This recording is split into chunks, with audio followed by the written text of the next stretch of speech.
Good evening. Here is top news newsletter, starting with the headlines. Syrian army directly hits terrorist stronghold in several areas.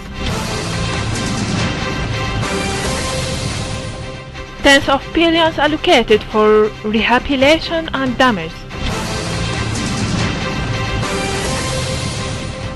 Indonesian plan at the bottom of the sea.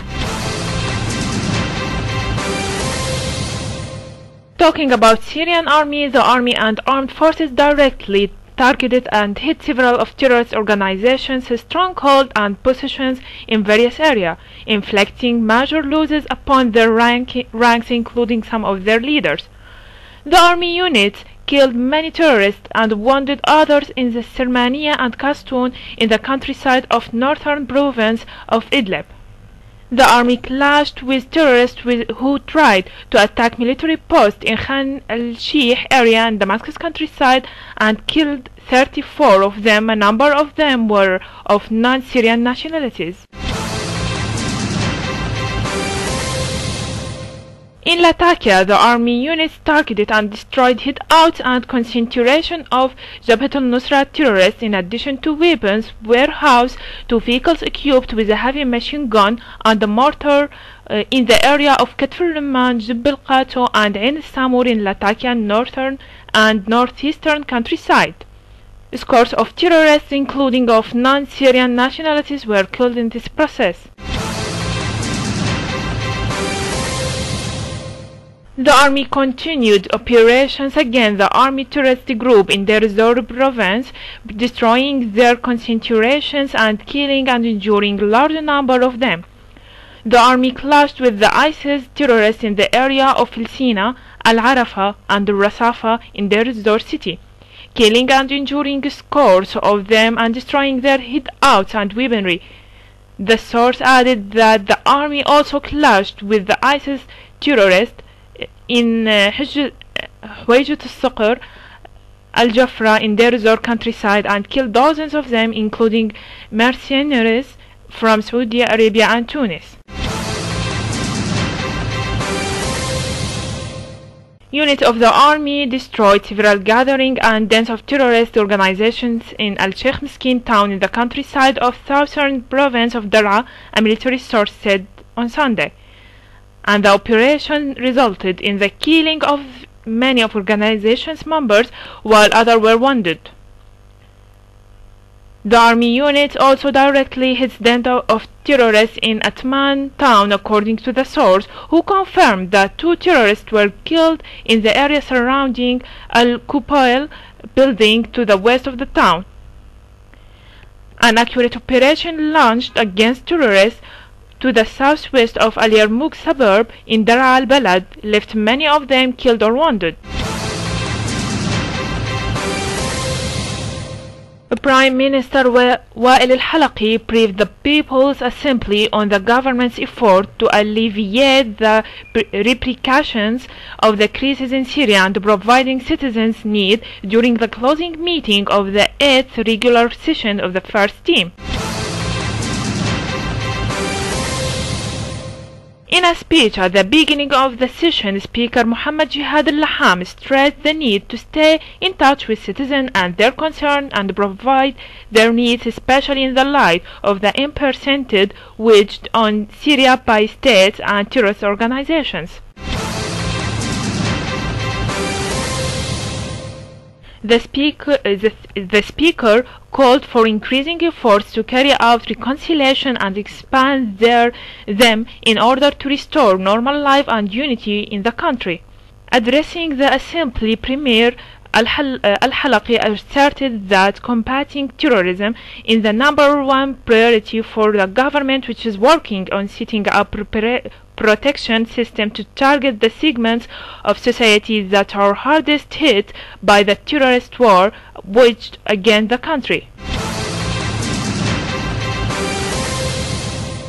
Al-Halaqi stressed that the government's focus in the coming period will be to provide practical and appropriate solutions to the problems facing the makeshift center hosting families who have been displaced from their homeland or province to flee the terrorist acts.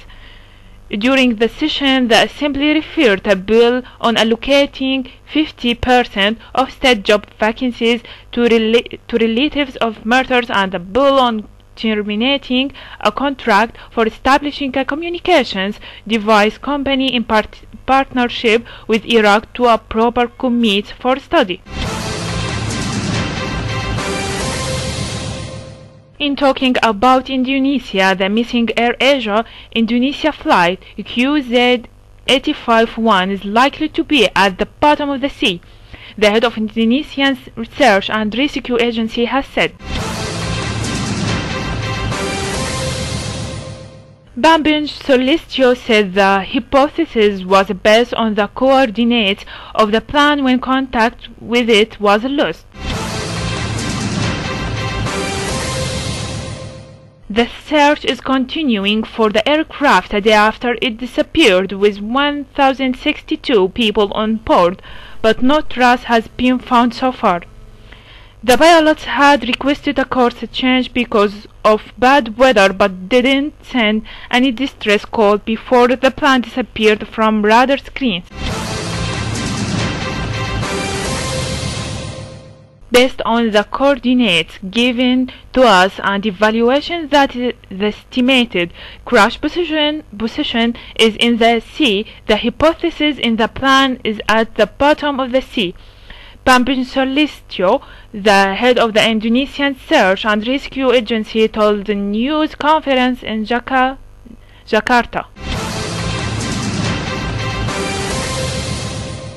Globally, South Korea has offered to resume a high-level talks next month with North Korea on the range of issues to prepare for a peaceful unification. Unification Minister Mr. Rio said he especially hoped to discuss the renewal of families separated by the Korean War more than 60 years ago. There has been no response yet from Pyongyang. The North has previously seen the South's unification plans as an attempt to take it over. North and South Korea should meet face to face to draw up a plan for a peaceful unification, as Mr. Rio told a news conference.